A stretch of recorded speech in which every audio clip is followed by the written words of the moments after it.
যশোরবাসী, এবার আমরা প্রবেশ করছি কোরআনে কারিমে। সূরা নিসা, নবীজির প্রতি সূরা নাযিল হওয়ার পরে বিশ্ব নবী জানিয়েছেন, আমাকে যদি দুনিয়ার সব কিছুর মালিক বানিয়ে দেওয়া হতো আমি এত খুশি হতাম না। কোরআনে কারিমের সূরা নিসার 5টা আয়াত পেয়ে আমি যত খুশি হয়েছি, বলেন সুবহানাল্লাহ। প্রথম আয়াতটাই হচ্ছে সূরা নিসার, ইন্নাল্লাহা লা ইয়াযলিমু মিসকালা যাররা ওয়া ইয়াতাকু হাসানাতান ইউদাইফহা ওয়া ইউতি মিন লাদুনহু আজরান আযীমা। বলেন আল্লাহু আকবার। ইয়াদের সুসংবাদে অবশ্যই আমি আল্লাহ কারো উপরে যাররা পরিমাণ জুলুম করি না। এই আয়াতটা শোনার পরে নবীজি এত খুশি হয়েছিলেন, নবীজি বলেন, আল্লাহ তুমি যদি দুনিয়ার পুরাটাও আমাকে দিয়ে দিতে আমি এত খুশি হতাম না। দ্বিতীয় নম্বরে তিনি খুশি হয়েছিলেন, ইন তাজতানিবু কাবাইরা মা তুনহাউনা আনহু নুকাফির আনকুম সাইয়্যাতিকুম ওয়া নুদখিলকুম মুদখালান কারীমা। আল্লাহ বলেন, যদি তোমরা বেঁচে থাকতে পারো বড় বড় কবিরা গুনাহ, বড় বড় অপরাধের কাছ থেকে ছোটখাটো অপরাধ যেগুলো হবে সগীরা গুনাহ, আমি আল্লাহ ওগুলো মাফ করে দেব। সুতরাং যশোরবাসী, আমি আমার কিতাবে পেয়েছি 199টা বড় বড় গুনাহ আছে, কবিরা গুনাহ যেগুলো বলা হয়। ইমাম আয-যাহাবীর লেখা বইতে পেয়েছি আমি 70টা। এই গুনাহগুলো থেকে কোন মানুষ যদি নিজেকে মুক্ত রাখতে পারে, ছোটখাটো অপরাধ যেগুলো আমাদের জীবনে ঘটে যাবে আল্লাহ নিজের ইচ্ছায় মাফ করে দেবেন, বলেন সুবহানাল্লাহ। আজকে থেকে চেষ্টা চালাবেন। আমরা কয়েকটা সামনে যদি আসে বলবো। 3 নম্বরে নবীজি বলেন, আমি খুশি হয়েছিলাম ওই আয়াতটা পেয়ে, শিরিক সম্পর্কিত। ইন্নাল্লাহা লা ইয়াগফিরু আন ইউশরাকা বিহি ওয়া ইয়াগফিরু মা দুনা যালিকা লিমান ইয়াশা। অবশ্যই আমি আল্লাহ সব গুনাহ মাফ করে দেব বান্দার, কিন্তু শুধু শিরকের গুনাহটা আমি আল্লাহ মাফ করব না। এই ঘোষণা কার? এইটা খেয়াল করবেন। আল্লাহ রাব্বুল আলামিন শিরকের কথা বললেন। কাবা শরীফে যারা প্রবেশ করে কাবার এরিয়ার ভেতরে, আল্লাহ তাআলা তাদেরকে জানিয়েছেন, আমান দাখালাহু কানা আমিনা। কাবার এই চত্বরের এলাকায় যারা প্রবেশ করবে তাদেরকে আল্লাহ নিরাপত্তা দান করবেন। এই ঘোষণা কার? আরো জোরে। যেহেতু আমরা বাংলাদেশের মানুষ 6000 কিলোমিটার দূরে আছি, সব সময় কাবার চত্বরে যাওয়া সম্ভব না। আমাদের 56,000 বর্গ মাইল যদি কাবার চত্বরের মতো নিরাপত্তা দিয়ে ঢেকে রাখতে চাই, কোনো আমল নেই দুনিয়ায়, কোনো কাজ নেই। এটা সূরা আনামের 82 নম্বর আয়াতে পাবেন। 7 নম্বর পারা 17 নম্বর পৃষ্ঠার 1ম নম্বর লাইনে আছে, আল্লাযীনা আমানু ওয়া লাম ইয়ালবিসু ঈমানাহুম বিযুলমিন উলাইকা লাহুমুল আমনু ওয়া হুম মুহতাদুন। একটু খেয়াল করবেন এদিকে। কোন দিকে তাকাচ্ছেন? ইয়ার কি করার জন্য এসেছে? আল্লাহ পাক বলেন, যারা ঈমান আনে এবং ঈমানের সাথে ইলতিবাস করে না, আলাম ইয়ালবিসু, মিশ্রণ ঘটায় না, যোগ করে না, এর সাথে মিলে মিশে থাকে না, কিসে? বিজুলমিন, জুলুমকে। এখানে জুলুম মানে শিরিক। জুলুম মানে কি? যারা তাদের ঈমানের সাথে শিরিককে মিশ্রণ করে না, উলাইকা লাহুমুল আমন। আল্লাহ বলেন, এই মানুষগুলো আমি আল্লাহর কাছে নিরাপদ। ওরা যদি নিরাপত্তা পেতে চায়, আমি আল্লাহ বলছি তারা যেন ঈমানকে শিরিক থেকে বাঁচিয়ে রাখে। আমি মক্কা মদিনায় বহু ঘোরাঘুরি করেছি জীবনে, ওখানে আর যাই হোক ওখানে শিরিক নেই। কথা বুঝতেছেন?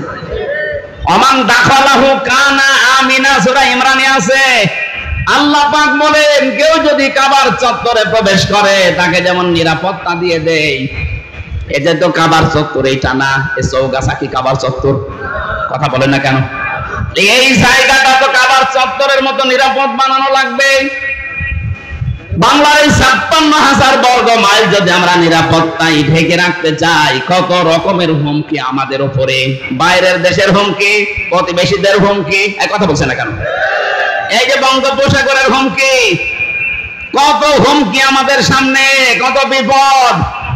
আল্লাহ পাক যদি ১ সেকেন্ডের ভেতরে দেশটা ডুবিয়ে দেওয়ার ইচ্ছা করে, শুধু কোন বলবেন, ফায়া কোন, সঙ্গে সঙ্গে হয়ে যাবে। কারণ সেই সিস্টেম আমাদের চারিদিকে আছে। আল্লাহ বলেন, এত বড় বড় বিপদ থেকে নিজেদেরকে যদি নিরাপদ রাখতে চাও, তাহলে শিরিক তোমাদের ইমানের সাথে মেশাবা না। বাংলার মানুষেরা এদেশে একটা গোপন শিরিক প্রকাশ্যভাবে রূপ নিয়েছে। এই শিরিকটা যদি আমরা তুলে দিতে না পারি, আমরা কিন্তু নিরাপত্তা পাবো না। কারণ নিরাপত্তা দেওয়ার মালিক আমেরিকা না, নিরাপত্তা দেওয়ার মালিক কে? আমি কি ওই গোপনটা বলবো? রাগ করবেন না তো? এদেশে বহু মানুষ এই কথা বলে, ক্ষমতার উৎস জনগণ, এটা শিরিক।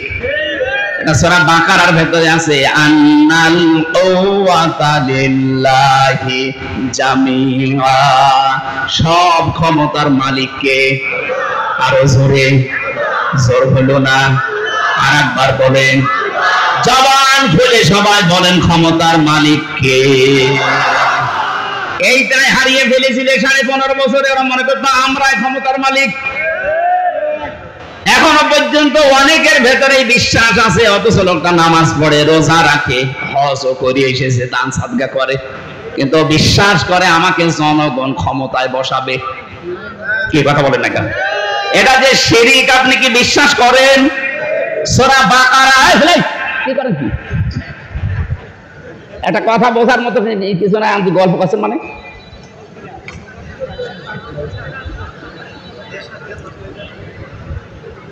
যে গুরুত্বপূর্ণ বিষয়টা ক্লাস দেয়, খুব ভালো করে খেয়াল করেন। হাজারো মানুষ আজ এই শিরিকটা বুঝে করুক না বুঝে করুক, মুশরিক হয়ে মরে যাচ্ছে। বলে তো বিশ্বাসী মানুষ দেশে নেই, এক কথা বলেন না কেন? তারপর নামাজ দিয়ে কি করবেন? আপনি তো মুশরিক। এই মাহফিলটা দিয়েছেন ১ বছর পরে, এটা তো কিছু দরকার। কিছু যদি নিতে না পারেন, ৭ টাকা খরচ করা কি দরকার ছিল আপনার? আজকে নিয়ে যাওয়া লাগবে। যাদের ওই বিশ্বাস আছে, আপনি যেন এই মুহূর্তে বিশ্বাসটা পাল্টাতে পারেন। এটা আপনার কাজে লাগবে সব সময়, মরণের সময়। এখন একটা তথ্য বলছি কোরআনে কারিম থেকে, সূরা নাহাল ৩২ নম্বর আয়াত। আমি আলেমদেরকে বা জিজ্ঞাসা করবো, গল্প করাচ্ছে আপনাদের। যদি বলতে না পারেন না, আপনার দেখেন কি করি। আল্লাযীনা তাতাওয়াফাহুমুল মালাইকাতু তাজ্জিবিনা ইয়াকুলুনা সালামুন আলাইকুম উদখুলুল জান্নাতা বিমা কুনতুম তা'মালুন। আল্লাহ পাক বলেন যে মানুষগুলো মৃত্যু মুখে পতিত, ফেরেশতারা যখন তাদের কাছে আসবে, এদের ভেতরে যে মানুষগুলো তাজ্জিব, পবিত্র, তাজ্জিবিনা বহু বচন দিয়েছেন। এই আয়াতের তাফসীর কারা কারা পড়েছে আমি জানি না, আমার দৃষ্টিতে 2টা সূক্ষ্ম জিনিস ধরা পড়েছে। এই যে তাজ্জিবিনা, আল্লাহ জানিয়ে দিয়েছেন যাদের জীবন তারা পবিত্র করবে। তাজ্জিবিন মানে শুধু পোশাক পবিত্র না, শুধু শরীর পবিত্র না, আপনার চিন্তা চেতনার পবিত্রতা লাগবে। আজ হাজারো মানুষ এই উল্টা পাল্টা চিন্তা করার কারণে তাহিরি সাহেবের মতো মুশরিক হয়ে মরে যাচ্ছে। ও তো নামাজ পড়ে, রোজা রাখে, জিকির করে, কিন্তু ওর চিন্তা চেতনায় শিরিক ভরা। আল্লাহকে ডাকার পাশাপাশি ও ডাকতেছে কে আল্লাহ বাবা, ফতে বাবা। এটা শিরিক না? এক কথা বলে না কেন? আমাদের এই যশোর কুষ্টিয়া ঝিনাইদহ এগুলো আমরা অনেক একটু মুক্ত আছে, এগুলো চট্টগ্রাম আর সিলেট বিভাগে বেশি। আমি যেটা আপনাকে শিক্ষা দেওয়ার জন্য বলছি, ফেরেশতারা যখন দেখবে এর মৃত্যু পর্যন্ত পুরাটা এর শরীর না, এর পোশাক না, এর চিন্তা চেতনা, এর বিশ্বাস, এর কর্মজীবন, সব জায়গাগুলো পবিত্র, পরিষ্কার, পরিচ্ছন্ন, তখন ফেরেশতারা বলবে ইয়াকুলুনা সালামুন আলাইকুম উদখুলুল জান্নাহ, শান্তি তোমাদের উপরে, প্রবেশ করো আল্লাহর ওই বাগানে। জোরে বলেন আল্লাহু আকবার। আমাদের প্রতিটি মানুষের জীবনে এরকম একটা সময় আসুক, আমরা চাই না। তাহলে আমাদের চিন্তার পবিত্রতা আনা লাগবে। যারা এই বিশ্বাসে এখনো পর্যন্ত আছেন যে ক্ষমতার উৎস জনগণ, এরা আমাকে ভোট দিয়ে ক্ষমতায় বসাতে পারে, আল্লাহ না, তাহলে এই বিশ্বাস করার নাম শিরক। কারা কারা এই বিশ্বাস করেন হাত তোলেন তো। এলাকায় তো মুশরিক আছে, মুশরিকের জন্য জানাজা নেই, কবরস্থান নেই, ওই যে পুড়িয়ে ফেলে হিন্দুদের মতো আপনাকে পুড়িয়ে ফেলা লাগবে না। কয়েকজনের আছে আমি জানি, যাদের আছে তারা পাল্টাবে।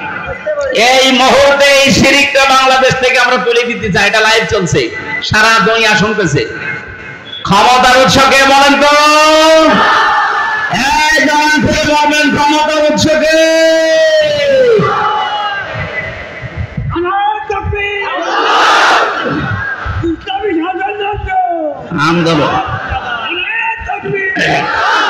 আলহামদুলিল্লাহ ভাই, আপনারা যেটা বুঝেছেন। এই বসেন বসেন বসেন, এমনি সময় নেই ভাই।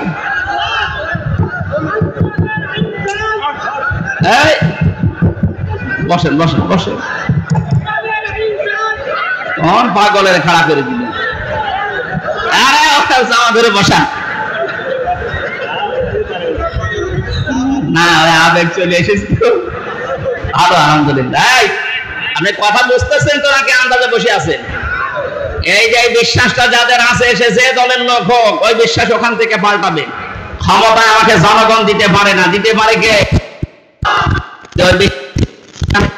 আয়াত আপনি মানেন না, কুলিল্লাহুম্মা মালিকাল মুলকি তুতিল মুলকা মান তাশা, এটাও আপনি মানেন না। এজন্য আজকে থেকে বিশ্বাস পাল্টিয়ে বাড়ি যাবেন নাকি? যদি এই বিশ্বাস পাল্টিয়ে শিরক মুক্ত জীবন এই দেশে আমরা গঠন করতে পারি, আল্লাহ বলেন উলাইকা লাহুমুল আমন। এই যে এইভাবে এই আঙ্গুল আল্লাহ এই যশোর চৌগাছা পাড়ার দিকে এভাবে দেখিয়েছে, এই যে এই মানুষগুলোকে আমি আল্লাহ নিরাপত্তা দেব। সুবহানাল্লাহ বলতে পারেন না? কাবার চত্বরে নিরাপত্তা দেবেন কে? এটা তো আর কাবার চত্বর না, এটা তো বাংলাদেশ। এখানে নিরাপত্তা পেতে হলে অবশ্যই শিরক মুক্ত জীবন তৈরি করা লাগবে।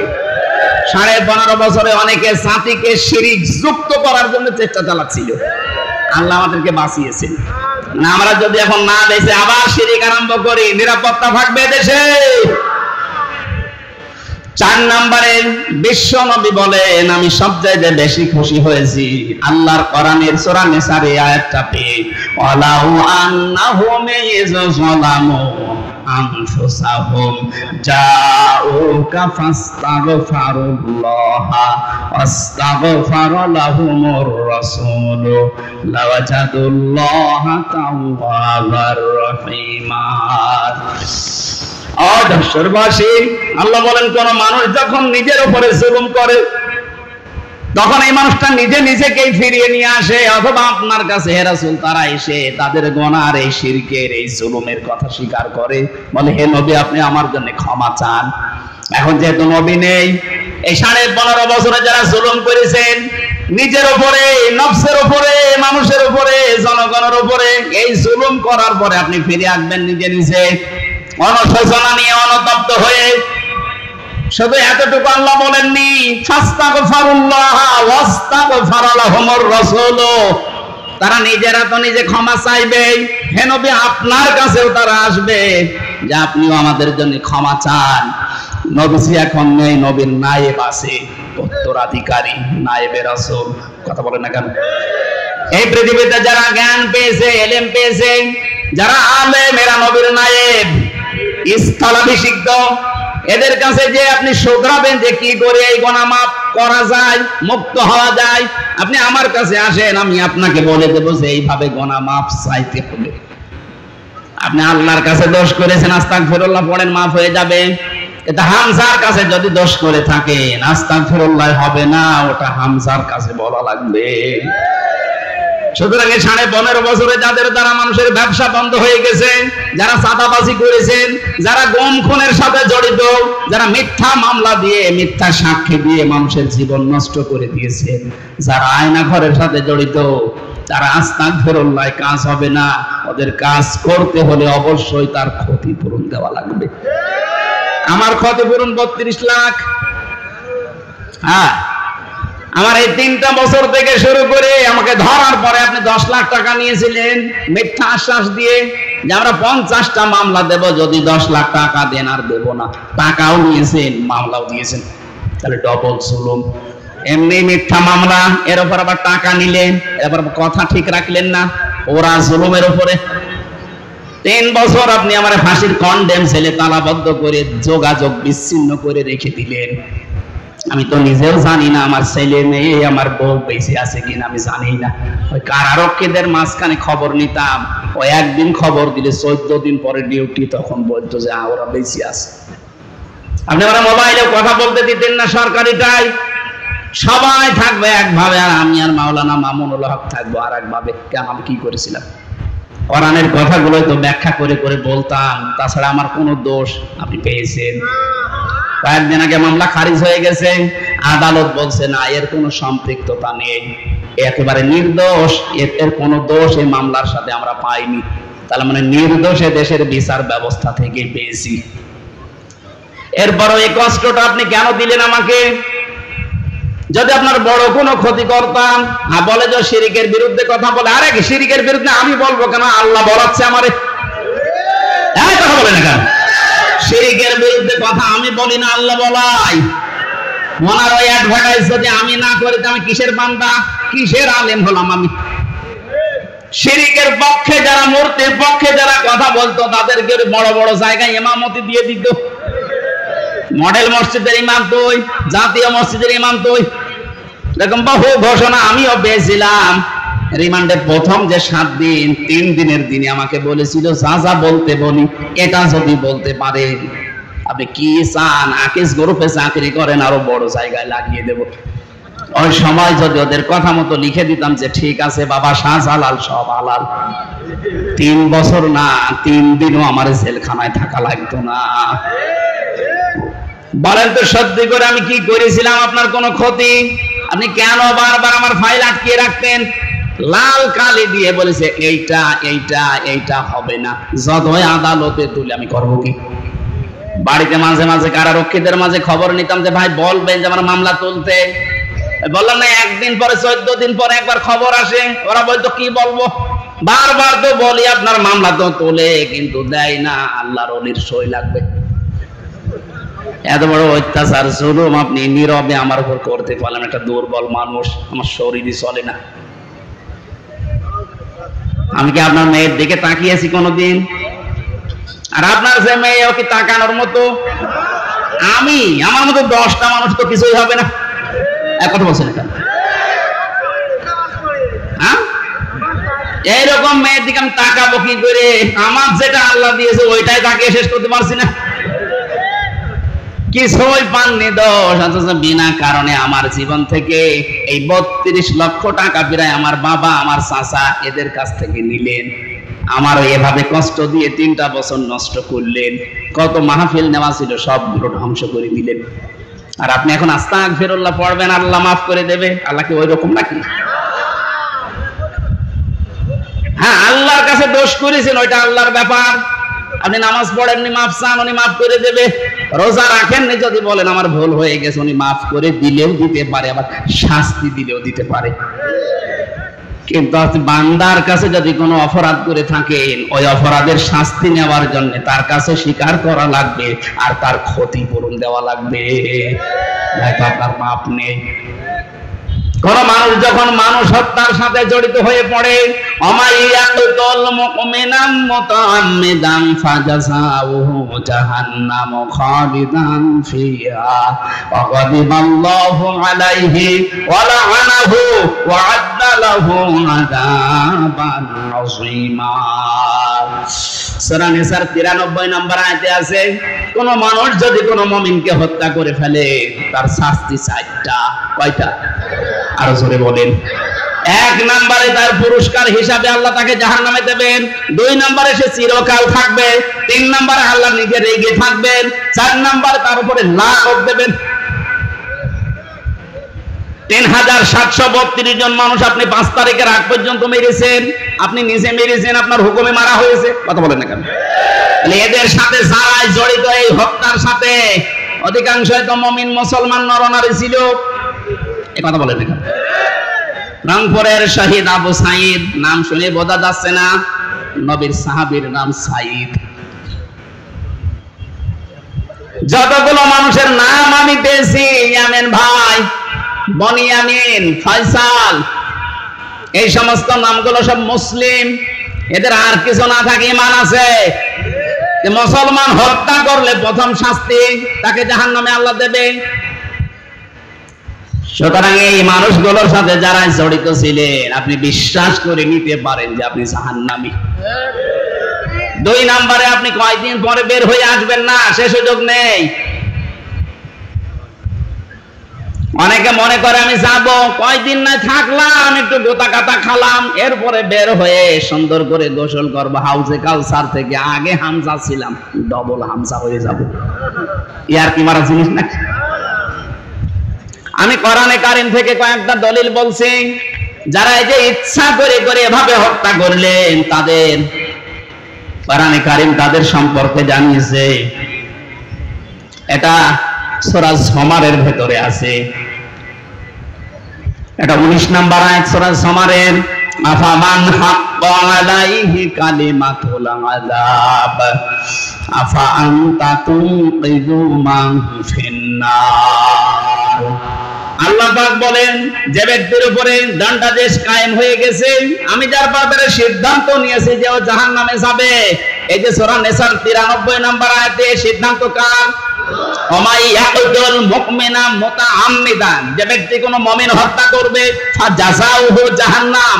মাঝখানে ফা দিয়েছেন, কি দিয়েছেন? কেন? ফা 19টা অর্থে ব্যবহার হয়। যারা বালাগাত মানতেক পড়েছে তারা জানে এখানে 13 নাম্বার একটা কায়দায় আমি পড়েছি, ফা ব্যবহার করা হয় এর পুরস্কার হিসাবে, জাযা হিসাবে। আগে যে কাজ করেছেন ওর পুরস্কার আল্লাহ দেবেই দেবে। সুতরাং যারা মুমিন হত্যার সাথে জড়িত, ডাইরেক্ট ইনডাইরেক্ট, এক কথা বলা লাগবে। আপনি হয়তো বলছেন, কই আমার হাতে তো পিস্তল ছিল না, আমি তো মারি নাই। আরে ভাই, আপনার নির্দেশ মতোই তো লগি বইটা গেছে। এই যশোরের চৌগাছা কোন পাগলা কুত্তায় এর কামড় দিয়েছে? কোন কারণে এখান থেকে ঢাকায় লগি বইটা নিয়ে যাবে? আপনার হুকুমে গেছে। তার মানে হুকুমের আসামি পরোক্ষ, প্রত্যক্ষ আপনি। ফাট আল্লাহ এই কারণে দিয়েছেন, এই পুরস্কার হিসাবে তাদের প্রথমে আমি জাহান্নামে দেব। আর এখানে বললেন আফামান হাক্কা আলাইহি কালিমাতুল আযাব, যাকে শাস্তি দেব বলে আমি সিদ্ধান্ত নিয়ে ফেলেছি, আমি রায় দিয়ে দিয়েছি, বিচার করার পরে ফাইনাল সিদ্ধান্ত জানিয়ে দিয়েছে জাহান্নামী। আফা আনতা, এরপরও ফা দিয়েছেন। হরফে ইস্তেফহাম, প্রশ্নবোধক চিহ্ন, ইন্টারোগেটিভ সেন্টেন্স। আফা আনতা, হে নবী আপনি কি পারবেন? কাকে বলছে? নবীকে। কাকে বলেন? বলেন। আফা আনতা, আপনি কি পারবেন? তুনকিযু মান ফিন্নার, ওই লোকটাকে জাহান্নাম থেকে বের করে নিয়ে আসতে। আপনি যে ধান্দায় আছেন আমি নবীর উম্মত, আপনি তো উম্মতই নেই। কথা বলেন না কেন? এখানে নবীকে আল্লাহ বলছেন আফা আনতা তুনকিযু মান ফিন্নার, আপনি কি পারবেন ওই লোকটাকে জাহান্নাম থেকে বের করতে? তার মানে নবী যদি না পারে, হামজার খবর আছে? ও মনে করছে না বাইতুল মুকাররম আমার মন মতো ইমাম আছে, ও দোয়া করবে। একজন দোয়াও করেছিল, আল্লাহ বঙ্গবন্ধুকে যারা মেরেছে তাদের সবাইকে তুমি জান্নাত দিও। দোয়া করাটা উল্টে গেছে। এটা তো একটা গেল, এরকম 27টা আয়াত আছে কোরআনে কারিমে। জাহান্নামে আল্লাহ যাদেরকে দেবে খেলাধুলা করার জন্য না, 2 দিন পরে পরে আপনাকে বের করে করে আবার সুন্দর করে হাউজে কাউসার দিয়ে গোসল করে দিয়ে দেবে। তাহলে তো দুনিয়ায় কেউ গোনায় ছাড়বে না। ও মনে করবে যা করি করি, নাই 10 বছর থাকলাম, 10 বছর পরে যখন বের হব একেবারে কালো হয়ে যাবো হাড়ির তলার মতো। একবার গোসল করলে তা আবার আগের হামজা আবার 100 গুণ চেহারা ফিরে যাবে। আমার আর কোনো অসুবিধা নেই। ও জীবনে কোনোদিন গোনা ছাড়বে? বলেন বলেন। এই যে যারা ইচ্ছা করে করে মানুষগুলো মারলেন, একটা কবিরা গুনাহ। নবীজি এমনি তো খুশি হয়নি যে যারা বড় বড় কবিরা গুনাহ থেকে বেঁচে থাকতে পারবে তাদের ছোট গুনাহ আল্লাহ মাফ করে দেবে। ওয়া নুদখিলকুম মুদখালান কারীমা, একটা সম্মানজনক জায়গায় আল্লাহ তাদেরকে পৌঁছিয়ে দেবে। তার নাম জান্নাত। তার নাম কি? আমার আলোচনার বিষয় ছিল এই জায়গায় যে নিজে অপরাধ করেছেন যার কাছে আপনি ক্ষমা চাবেন তার কাছে, সে যদি বলে আমার ক্ষতিপূরণ দেন, তার ক্ষতিপূরণ দেবেন, এরপরে পড়বেন আস্তাগফিরুল্লাহ। কথা বুঝেছেন না না বুঝার ভান করে আছেন? বলেন বলুন। এই বাংলাদেশে এই তাওবাটা যদি শুরু হয়ে যায়, আমি যেমন আমার টাকা ফেরত পাবো, আমার মতো হাজারো মানুষ তাদের ব্যবসা ফেরত পাবে। কত মানুষের কাছ থেকে মিথ্যা মামলা দিয়ে, মিথ্যা সাক্ষী দিয়ে, শুধু মনে আছে পাওনা টাকা চাইতে চায়, আরো দিয়ে দেয়।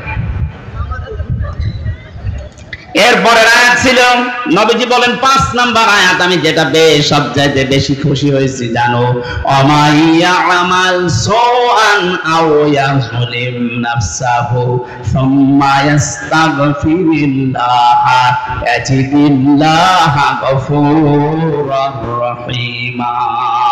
বলেন আল্লাহু আকবার। এটা সূরা নিসা 110 নাম্বার আয়াতে আছে, যে কেহ দুষ্কর্ম করে অথবা সে জীবনের উপর অত্যাচার করে অথবা আল্লাহর নিকটে সে ক্ষমা প্রার্থী হয়, সে আল্লাহকে ক্ষমাশীল এবং করুণাময় দেখতে পাবে। জোরে বলেন সুবহানাল্লাহ। এই 5টা আয়াতের ভেতরে লক্ষ লক্ষ কথা লুকিয়ে আছে তাফসীরে ইবনে কাসিরে। নবীজি আছেন, আমি যা খুশি হয়েছি 5টা আয়াত পেয়ে, তামাম দুনিয়া আল্লাহ আমাকে দিয়ে দিল, এত খুশি আমি হতাম না। সেই সূরার প্রথম আয়াত পড়েছি। মেয়েদের আলোচনা আজকে আয়াতের ভেতরে আছে। আমার কি সময় বেশি হয়ে গেল? শেষ করে দেব? মেয়ে লোক বহু দেখলাম, এই জন্য ওদের সম্পর্কে আজকে আয়াত পড়েছি। নেশা মানে মেয়ে লোক। নেশা মানে কি? আল্লাহ রাব্বুল আলামিন ইরশাদ করেছেন, ইয়া আইয়ুহান নাস, হে মানব মণ্ডলী, ইত্তাকুল, ভয় করো, রব্বাকুম, তোমাদের রবকে, আল্লাযী খালাকাকুম মিন নাফসিন ওয়াহিদা, যিনি তোমাদেরকে বানিয়েছেন একটা মাত্র মানুষ থেকে, খালাকা মিনহা যাওজাহা, তার নিজের কাছ থেকে তার স্ত্রীকে আল্লাহ বানিয়েছেন, তার পাঁজরে বাম পাঁজরের একটা হাড় দিয়ে, বাসসা মিনহুমা রিজালান কাসীরা ওয়া নিসা, সেখান থেকে তিনি ছড়িয়ে দিয়েছেন বহু পুরুষ এবং বহু নারীদেরকে। আত্তাকুল্লাহ, আল্লাহকে ভয় করো, আল্লাযী তাসালুনা বিহি ওয়াল আরহাম, যার নাম নিয়ে তোমরা একে অন্যকে বিয়ে শাদী করো, কিছু চাও তার কাছে যার নাম নিয়ে। ইন্নাল্লাহা কানা আলাইকুম রাকিবা, অবশ্যই আল্লাহ তোমাদের জন্য তত্ত্বাবধায়ক। কি বলছেন? তত্ত্বাবধায়ক। এই যে তত্ত্বাবধায়ক সরকারের জন্য এখন অনেকেই আহ্বান জানাচ্ছে অন্তর্বর্তীকালীন সরকারের কাছে। এই শব্দটা কোরআনে কারিমে আছে, রাকিব। রাকিব মানে তত্ত্বাবধায়ক। আমরা এটা চাই, কারণ তত্ত্বাবধায়ক না হলে যার মাধ্যমে হবে, মানুষের মন মানসিকতা এত সংকীর্ণ, ওরা টেনে টেনে এই কাজী রকিবউদ্দিনের মতো, হাবিবুল আওয়ালের মতো টেনে টেনে নিয়ে আবার ওদের পাশ করিয়ে দেয়। আল্লাহ যেহেতু নিজে তত্ত্বাবধায়ক, এবার আয়াতের মাঝখান থেকে যে 7টা শিক্ষা আমরা বের করতে পারি, মেয়েদের জন্য 4টা, পুরুষদের জন্য 3টা। আমার মনে হয় আপনারা বিরক্ত হয়ে যাচ্ছেন নাকি? যারা চলে যাচ্ছে এরা কারা? সকালে এসেছে, বসাব পায়খানার জন্য গেলে যাবেন, আর বিড়ি খাওয়ার জন্য হলে যাবেন, কারণ যশোরে তো বিড়ি বানানো হয়, ওটা না খেলে এই দেশ চলবে কি করে? আল্লাহ ডাক দিয়েছেন এখানে শুধু ঈমানদারকে না, ইয়া আইয়ুহান নাস, হে মানব মণ্ডলী। আমরা মানুষের ভেতরে আছি না জানোয়ার হয়ে গেছি? মানুষ নেই আমরা? নারী বড়র যারাই আমরা এখানে এসেছি, সবাইকে আল্লাহ উদ্দেশ্য করছেন ইয়া আইয়ুহান নাস। শুধু মুসলমান ঈমানদারকে আল্লাহ ডাক দেননি, হিন্দু, খ্রিস্টান, বৌদ্ধ এলাকায় যারা আছে, মানুষ, পদবাচ্য যারা বিবেচিত, সবাই আয়াতের মুখাতেব। আল্লাহ সবাইকে ডাক দিয়ে বলেছেন আমাকে ভয় করো, ইত্তাকু।